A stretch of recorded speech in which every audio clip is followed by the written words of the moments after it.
वाला नहीं। सप्ताहेन सुतम चेतत् सर्वथा मुक्तिदायकम। किसने कथा सुनाई? सर्वप्रथम महाराज भागवत की कथा सनकादिक ऋषियों ने देवर्षि नारद जी को सुनाई। गजब कर दिया। नारद जी तो कहीं बैठते ही नहीं, तो कथा कैसे होगी? जब हम देखते हैं बीना लेके नारायण नारायण नारायण नारायण रखते रहते हैं, इधर से उधर घूमते रहते हैं। और कथा सुनने के लिए सबसे अति आवश्यक बात क्या है बताइए? बैठना पड़ता है एक आसन में, आसन को जीतना पड़ता है। जिस समय सनकादिक ऋषियों के सामने बद्री नारायण धाम में नारद जी महाराज से भेंट होती है, माताओं ध्यान से सुनना। बद्री विशाल में सनकादिक मुनि के सामने देवर्षि नारद जी चले जा रहे हैं।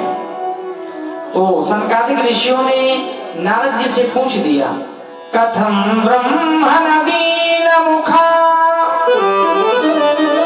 उदिश्यन्ता तुरो भवान त्वरितं गम्यते कुत्र कुतश्चागमनं तव। भो ब्रह्मन् कथम दीनमुखा। हे नारद जी, आप आज बड़े दुखी हैं, बड़े जल्दी जल्दी चले जा रहे हैं। कहाँ से आए हैं, कहाँ जा रहे हैं, कारण बताइए। आपका मुख कमल बड़ा लटका हुआ सा है। संत कभी अपने लिए दुखी नहीं होते, हम आप अपने लिए दुखी होते हैं। संतों के जीवन चिंता नहीं चिंतन होता है। देवर्षि नारद जी जैसे ज्ञानी दुखी हैं तो कोई विशेष कारण होगा। क्या चला गया? अरे आपका मुख कमल तो ऐसे लग रहा है जैसे कंजूस पुरुष का कोई धन चुरा लो। अब कंजूस तो धन से प्रेम बहुत करता, कंजूस का धन चला गया तो लाइट चली गई। और संतों का तो केवल एक ही धन है, हमारो धन राधा श्री राधा श्री राधा।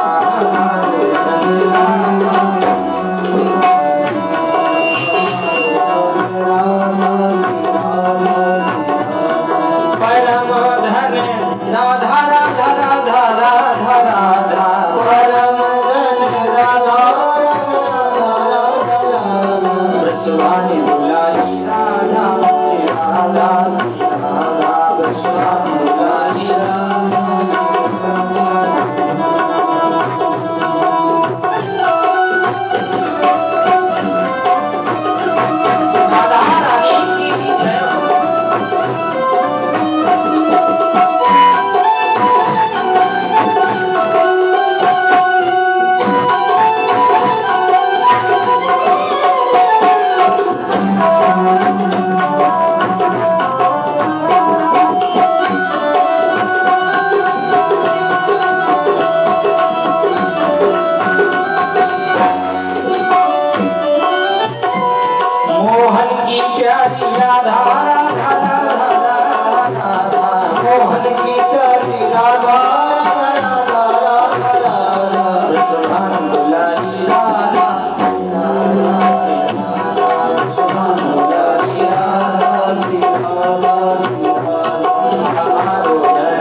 ऐसे दुखी क्यों हैं? नारद जी ने 1 मिनट में पूरी समस्या बता दी। महाराज जी, हम आए थे मृत्यु लोक में कि चलो मृत्यु लोक में बहुत सत्संग होते हैं, सुनेंगे कि कहीं सत्संग हो रहा है। हम संपूर्ण तीर्थों में जाके घूमे। कौन कौन से? बोले हरि क्षेत्रे कुरुक्षेत्रे श्रीरंगम सेतुबंधनम। हरि क्षेत्र कुरुक्षेत्र क्षेत्र, श्रीरंगम, सेतुबंध, रामेश्वर, जितने धाम है संपूर्ण धामों में जाके हमने देखा, मन में शांति नहीं मिली, क्रांति और मची गई। क्या हुआ? बोले कलयुग ने संपूर्ण तीर्थों के सार को नष्ट कर दिया। तीर्थ सारो ततो गतः। कलयुग के प्रभाव से, कलयुग का मित्र है अधर्म। कलयुग की मित्र का क्या नाम है? हाँ, कलयुग ने अधर्म रूपी मित्र को अपना साथी बनाया। अब पूरे संपूर्ण प्राणियों के चित्त में पाप को प्रविष्ट कर दिया। बोलो राधे राधे। अच्छा, तीर्थों का सार तो चला गया, ऐसे ऐसे पंडित बैठे हुए हैं, आप पहुंचते हैं तो कहते महाराज आओ 500 रुपया की रसीद कटाओ, सारे नरके में जितने पुरखे पड़े हैं तब जाएंगे। बताओ, इतने सस्ते हैं पुरखे जो 500 में तार देंगे। बोलो राधे राधे। गंगा का जल मैला हो गया और लोगों का चित्त भी मैला हो गया। कहते कुछ है, सुनते कुछ है, करते कुछ और ही है। वाणी में सत्य नहीं रह गया। सत्य लेश मात्र है। सत्यम नास्ति तपा शौचम दयादानम न वेदते। सत्य वाणी कैसी हो गई लोगों की कलयुग में? पूछो भैया कहाँ से आ रहे हो? इतना मीठा बोलते हैं, पूछो ही मान। एक ने पूछा कहाँ से आ रहे हो? बोले चूल्हे से। तुम्हें मतलब इतने तपे इसलिए चूल्हे से है, इसलिए तपे गर्म आए हो। कुछ तो ऐसे होते हैं भैया जिनके नागल में गुस्सा धरी रहे, कुछ भी बात करो। एक ने पूछा कितने भाई हो? प्रेम से पूछा कितने भाई हो? हर कोई पूछ देता है। तो उसने कहा 4। सामने वाला कहता 5 भी होते तो क्या कर लेते? ये कोई बात हुई? सत्यम नास्ति तपः शौचम दया दानम न विद्यते। दया दान भी मन में नहीं। धीरे धीरे सब कहूँ। अब देखो सत्य तो कितना, जब से ये फोन चल गए तब से सत्यवादी हरिश्चंद्र हम ही बन गए। होते कहीं है, बताते कहीं और है। ये कलयुग की विडंबना महाराज। और शादी विवाह है, संतों को देखा हमने, नारद जी बता रहे। माताओं ध्यान से सुनियो। अच्छा, साधु को देखा तो बोले पाखंड निरता संता विरक्ता सपरिग्रह। संत कलयुग में पाप परायण होते चले जा रहे हैं और रूप तो हंस का है और करनी कौवे की है। बोलो राधे राधे। अब कौवे को चाहे जितनी प्रेम से पालो, चोंच मांस के लोथड़े में ही मारेगा, क्योंकि मांस से कौवे का बड़ा प्रेम होता है। पापस से खंडा पाखंडा, जो पाप का ही खंड है वो पाखंड है। पूछा जाए ये बंगला किसके बने बड़े बड़े सुंदर, तो उत्तर मिलता है त्यागी जी महाराज के। ये हल्ला कहाँ हो रहा है इतना शोर? उत्तर मिलता मौनी बाबा के आश्रम में। और ये बच्चे किसके घूम रहे? बोले ब्रह्मचारी जी महाराज के। देखे पर भाषाएं उल्टी हो गई कलयुग में।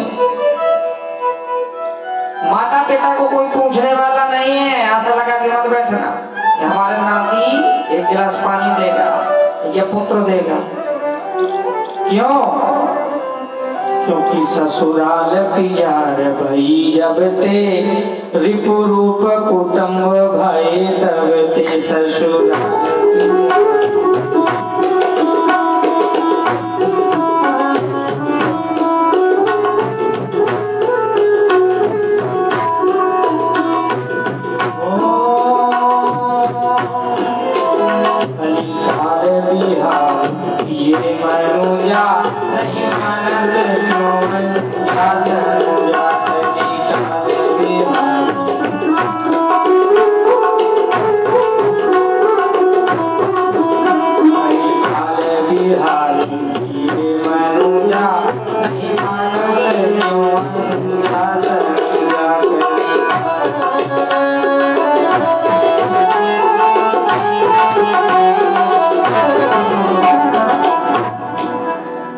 कली 12 बार दुकाल परे बिन अन्न दुखी सब लोग मरे। और ये कलयुग की विडंबना है महाराज। तेज लुप्ता सदाचारो, कलयुग में सदाचार चला ही जाएगा। और जब सदाचार नहीं रहा, सद आचरण, सदाचार माने होता है सदाचरण।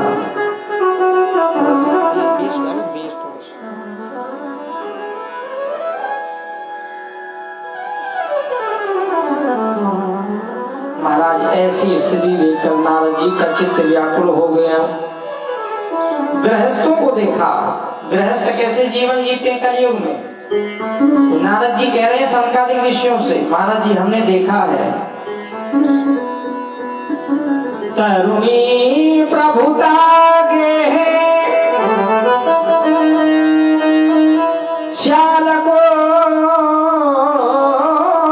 बुद्धिदायक कन्या विक्रमे लोभा दंपति नाम चकलकनम। माता पिता को कोई नहीं पूछता। जब देवी जी घर में आ जाती है तो माता पिता की चारपाई धर्मशाला में या किसी घर के बाहर किसी कोने में या किसी खेत में डाल दी जाती है, कोई पूछने वाला नहीं। अच्छा सलाह देना है कोई काम के लिए तो ससुराल से साले साहब को बुलाया जाएगा, वो बुद्धि देने वाले बुद्धिदायक बनेंगे। और कन्याओं की शादी नहीं हो रही भैया, कन्याओं को बेचा जा रहा है, सौदा हो रहा है। जहां सौदा पड़ जाए वही समझी हो जाए। बुद्धि सब नहीं, विचार सब नहीं, भावनाएं सब नहीं, जबरदस्ती के समझी बनेंगे। सब माने होता है बराबर और भी माने बुद्धि, और जिनकी बुद्धि सम हो वही तो समझी है। और समझी तो वो थे राजा दशरथ और जनक जी, जिनकी बुद्धि दोनों की सम थी। सम समझी देखे हम आजू। आए दिन संबंधों में कला मचा हुआ है, पति पत्नी में प्रेम नहीं रह गया। आज विवाह हुआ कल तलाक की नौबत आ गई। ये क्या है? ये विवाह नहीं है, ये सौदा है। बोलो राधे राधे। ये ऐसी स्थिति त्राही मची हुई है। तो नारद जी कहते ये सारा वृतांत देखा मैंने, कलयुग की स्थिति को देखा, मेरा चित्त शांत हो गया। तो मैं वृंदावन की ओर चल पड़ा। बोलो राधे राधे। और वृंदावन में जाकर के मैंने देखा यमुना के किनारे एक युवती दो वृद्ध पुरुषों को अपने गोद में लिटाए हुई थी, रो रही थी। मुझे देखा तो उसने आवाज लगाई, ओ साधु क्षणं तिष्ठ। अरे साधु थोड़ा ठहर जाइए। रोते हुए देवी को देखकर के नारद जी का चित्त पिघल गया, क्योंकि साधु के हृदय में दया होती है। शांत हृदय नीत समाना, शांत हृदय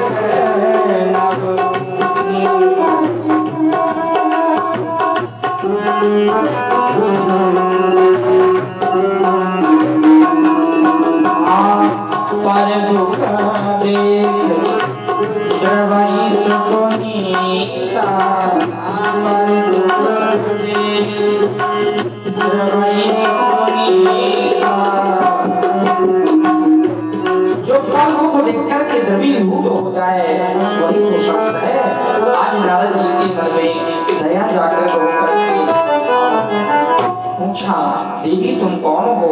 उस देवी ने बताया, मेरा नाम भक्ति है और ये दोनों पुत्र ज्ञान वैराग्य हैं।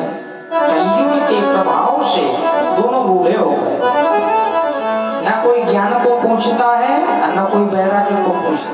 पहले सतयुग त्रेता में बड़े बड़े तपस्वी हुए, 10,000 वर्ष तक उल्टे लटक के तपस्या की, सूखे पत्ते खाके।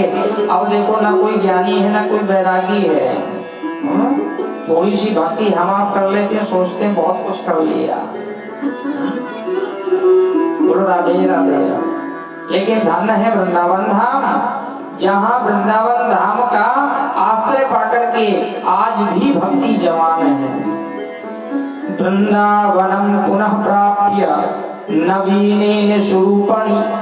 मैं वृंदावन में आई तो भक्ति कहती है मैं तो तरुण हो गई, जवान हो गई, मेरे पुत्र यहाँ भी वृद्ध है। क्योंकि वृंदावन में ज्ञान को प्रभाव ना है, वैराग को प्रभाव ना है, वहां तो केवल भक्ति भक्ति है, जो देखे सो राधे राधे। अच्छा, तुरंत ही महाराज उपचार चालू किया नारद जी ने। पहले वेद वेदांत वेद वेदांत सुनाए, गीता पाठ बार बार सुनाया, कोई प्रभाव नहीं पड़ा। आकाशवाणी ने कहा सत्कर्म करो, ज्ञान वैराग को स्वस्थ करना है तो सत्कर्म करो। अब हम सत्कर्म कौन सा करें? चले सभी से पूछते हैं, भैया सत्कर्म बताओ जरा क्या है। किसी ने समुचित उत्तर नहीं दिया। तब जाकर के बद्री नारायण धाम में आज घूम रहे थे, सनकादिक ऋषियों से भेंट हुई तो सनकादिक ऋषियों से पूछा, महाराज बताइए सत्कर्म किसे कहते? सनकादिक ऋषि कहते हैं सत्कर्म सूचको नूनम ज्ञान यज्ञो स्मतो बुधै। अरे नारद जी, सत्कर्म एक ही है संसार में, दूसरा कोई नहीं है। ध्यान से सुनियो, कौन सा? बोले श्रीमद् भागवती लापा सतुगीता सुकादि। भागवत की जो कथा है ना, इसका क्या नाम है? जोर से बोलियो। सत्कर्म। ये सत्कर्म है, इससे बड़ा कोई संसार में दूसरा कर्म हो ही। भागवत की कथा सुनिए तो सबको सुन लिया, सारे वेद वेदांतों का सार सुन लिया, सभी कुछ हो गया। बोलो राधे राधे। तो महाराज ज्ञान वैराग्य के निमित्त हम भी भागवत की कथा सुनेंगे। सनकादिक ऋषियों को ने हरिद्वार में आसन लगाए, गंगा मैया के तट पर देवर्षि नारद जी बैठे, संपूर्ण ऋषियों के मध्य में श्रीमद् भागवत की कथा का शुभारंभ हुआ। श्रीमद् भागवती वार्ता जो देवताओं को दुर्लभ कथा थी, आज देखिए ऋषि मंडली के सामने सनकादिक ऋषियों, चारों भैया ब्रह्मा जी के मानस पुत्र सदा सेव्या श्रीमद् भागवती कथा। भागवत की कथा सदैव श्रवण करने योग्य है। ये मत सोचो कि साथ ही दिन सुन लिया बस हो गए, साल भर के लिए फुर्सत हो गए। अरे नित्य प्रति सुनिए। जैसे भोजन प्रतिदिन आवश्यक है, भूख लगती कभी परेशान तो नहीं होते। हमारे जीवन में कुछ ऐसी क्रियाएं हैं जो नित्य प्रति होती हैं, लेकिन हमें कभी परेशानी नहीं होती, टेंशन नहीं होती। देखो, नख सिख नाखून अपने आप बढ़ते हैं, इच्छा नहीं करते हैं अपने आप। बाल अपने आप, जैसी 7-8 दिन में आप बाल बढ़े, नाई के यहाँ पहुंचे, लो करो व्यवस्था। अब यही में परेशान बने रहो कि 7 दिन में फिर बढ़ेंगे तो फिर मतलब क्या निकला। अरे भाई समस्या है तो समाधान भी तो है। भूख लगी, शाम को भोजन पका के नित्य प्रति खाते कि नहीं? कोई परेशानी तो नहीं, टेंशन तो नहीं लेके घूम रहे। ये भूख ही लगी रहती, कब तक बनाएंगे, कब तक खाएंगे? बड़ी उलझन है, भगवान ने कैसा बना दिया। अरे भाई, जैसे भोजन जरूरी है वैसे भजन भी तो जरूरी है, लेकिन इसके लिए हमें बड़ी परेशानी है। भोजन में तो कोई परेशानी नहीं, बना के खा लेंगे लोग। भजन 4 बजे जगो ठंडी है, महाराज कौन जाएगा भजन? शंकर जी को हर गंगे कौन करेगा? बड़ी उलझन है। तो ये स्वाभाविक क्रिया, यदि भजन भी हमारे जीवन में ऐसी जुड़ जाए और उसमें हम बड़े सहज भाव से हरि के हरिजन बन के भजन करें तो जीवन का मंगल हो सकता है। सदा सेव्या सदा सेव्या, नित्यपति कथा सुनिए, ज्ञान हो ही जाएगा। क्योंकि रस्सी पत्थर से रगड़ती है तो केवल एक बार से रगड़ने में निशान बनता नहीं है, बहुत समय लगता है। और कितना समय लगता कोई बता नहीं सकता। तो श्री काकभूषण जी कहते हैं तबहि होए सब संशय भंगा, तबहि होए सब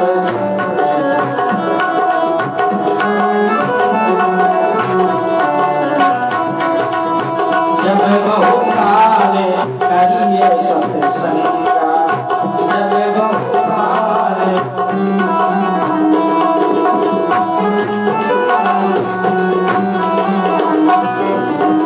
जब बहुकाल करिए सत्संगा।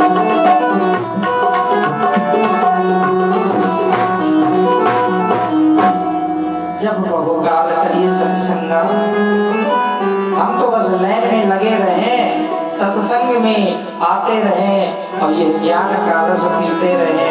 बिहारी जी की कृपा कभी ना कभी हुई, टिकट मिल ही जाएगा, लाइन तो पकड़ी है आज। और सरकारी ऋषि कहते हैं जो मानव शरीर पाके कथा नहीं सुनता ना भैया, वो गधे के समान होता है। जीवन और भार ढोया, अब पुरस्कार के रूप में 4 डंडे मिले। बोलो राधे राधे।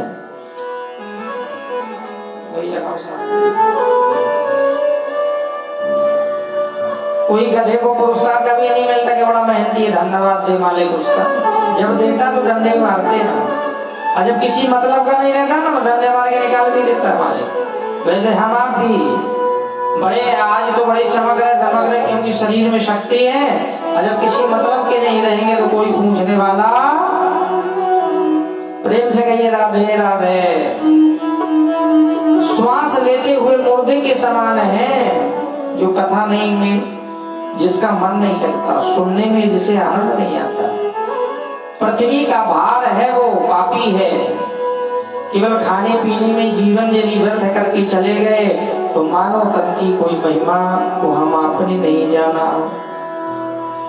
भांति भांति भोग मिले, अंगहु आरोग्य मिले और सुख के संयोग मिले, जीवन की बातें में धन और धाम मिले, पूर्ण सब काम मिले, और राम न मिले तो सब काम मिले माटी में। बड़ी सुंदर महिमा गाई। उसी समय भक्ति सुतौ तौ तरुणौ गृहीत्वा प्रेमैक रूपा सहसा विलासी श्री कृष्ण गोविंद हरे मुरारे नाथेति नामानि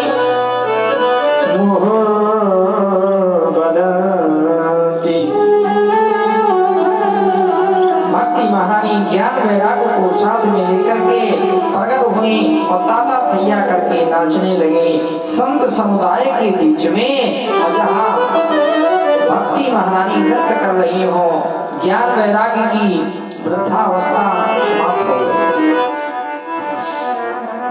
ताता थैया करके भक्ति महारानी नृत्य करने लगी। और संगीत के 3 अंग होते हैं, गायन, वादन और नृत्य। अच्छा, गंगा मैया का पावन किनारा है, बड़े बड़े अबलात्मा विबलात्मा सिद्ध महापुरुष कथा में बैठे हुए हैं। कितना सुंदर दृश्य है। नारद जी कथा सुन रहे हैं, भक्ति महारानी नृत्य कर रही है ज्ञान वैरागी के साथ में। तो आइए हम आप भी चलते हैं अपने मन को लेके हरिद्वार धाम। जय राधे जय कृष्णा,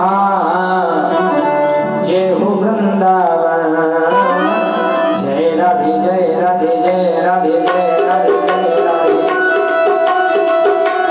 जय राधे जय कृष्णा, जय हो वृंदावन।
बात बात वो है, डाल डाल राधा बात वो है। ताली भी बड़ी धीमी बज रही है और देखिए मुख से गाना भी है और जिनको नाचना आता हो उनको नाचना भी है। ऐसा नहीं संकोच नहीं करना चाहिए। भक्ति महारानी जहाँ नृत्य कर रही हो गंगा के पावन किनारे पर, ऐसे हम आप भी हृदय में प्रेम का भाव दीप जला करके ठाकुर के सामने प्रेम से बड़े भाव से ओम जय राधे जय राधे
जय राधे जय राधे जय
सवरिया सरकार के जय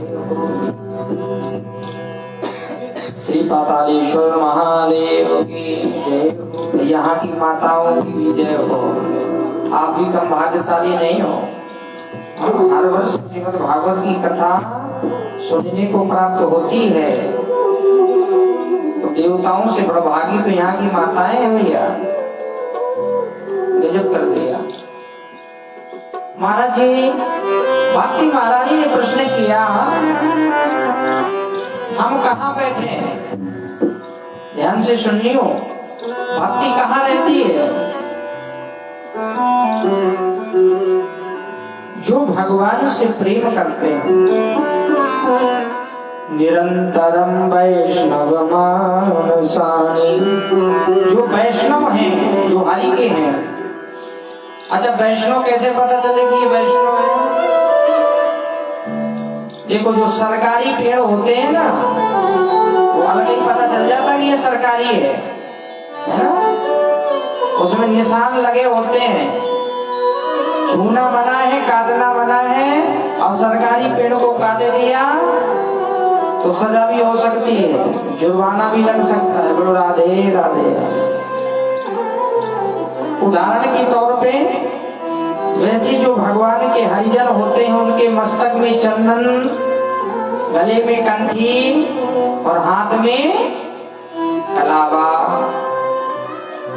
बोलो राधे राधे। अच्छा, जो मस्तक में चंदन धारण नहीं करते, उनका मुख कमल शमशान भूमि के समान होता है, देखने से भी पाप लग जाता है। इसलिए चंदन हमेशा मस्तक में लगा के रखियो और गले में कंठी। धारण करके रखियो। बोलो राधे राधे।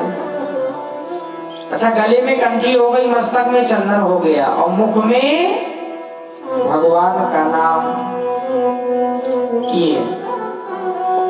ये वैष्णव की पहचान है। विष्णु इदम वैष्णवम, जो भगवान के हैं वो वैष्णव हैं, जो नारायण से प्रेम करने वाले हैं वो वैष्णव हैं। तो भक्ति कहाँ रहती है? भक्ति वैष्णव के मन में, भवन में रहती है। बोलो राधे राधे। महाराज कैसे कैसे पापियों का उद्धार होता है भागवत की कथा सुन के।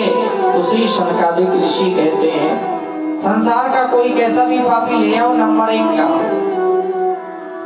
ये मानवा पाप कृतस्तु सर्वदा सदा दुराचार रता विमार्ग क्रोधाग्निदग्धा कुटिलाशिकामिना सप्ताहि यज्ञेन कलौ पुनन्ति। देखिए, सर्वदा शब्द पर ध्यान दीजिए। इस श्लोक में सर्वदा शब्द लगा है और सर्वदा माने होता है निरंतर। निरंतर अर्थात उठते बैठते चलते फिरते, जिन्होंने जीवन पर्यंत पाप के अतिरिक्त कुछ भी नहीं किया। ऐसा पापी भी यदि 7 दिन भागवत की कथा सुन ले तो सप्ताह यज्ञेन कलौ पुनन्ति, उसका भी उद्धार हो जाएगा।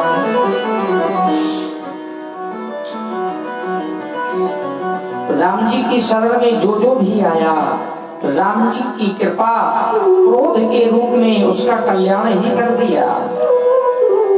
आजन्मते पर द्रोहे रत पापौघ मैं तब तन्मया। आजन्मते पर द्रोहे, आजन्मते पर द्रोहे पापौघ मैं तब तन्मया। नमामि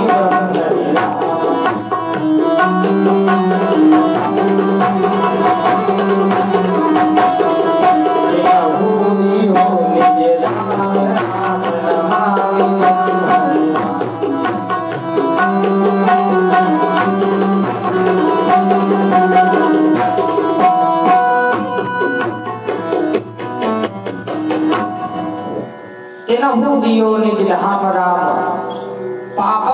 तब तम अयम। जो ऐसे पाप के स्वरूप थे महाराज, उनको भी उद्धार हो गया। ऐसे जो कुटिल हैं, जिनके मन में दया बिल्कुल लेश मात्र नहीं रह गई, 5 उग्र पाप जिसने कर दियो। अरे यहाँ तक कि छोड़ो भैया, यदि भागवत की कथा तो यहाँ तक उद्धार कर देती है कि आपने जीवन भर नहीं सुन पाया और कहीं मरने के बाद भूत प्रेत बन गए, अब भूत प्रेत बन के कथा सुन ली। गजब कर दिया भैया, भूत प्रेत किसी ने सुनी कथा? बोले हाँ, धुंधुकारी ने सुनी। कैसे? बोले तुंगभद्रा तटे पूर्वम पतन मुत्तमं यत्र वर्णा स्वधर्मेण सत सत कर्म तत्परः। तुंगभद्रा नदी के तट पर एक उत्तम नगर स्थित था, जहाँ पे एक पंडित जी रहते थे, पंडित आत्मदेव शर्मा, जिनकी पत्नी धुंधुली। पति बड़े सीधे थे और पत्नी विमुख, उल्टी। पंडित आत्मदेव सीधे साधे भोले भाले, द्वितीयो इव भास्करः, मानो इतना तेज था उनके मस्तक पर जैसे भगवान सूर्य चमकते हैं। बड़े तपस्वी, मनुष्य, जितेंद्रिय परायण ब्राह्मण थे, वेद पाठी ब्राह्मण थे। धीमा धीमा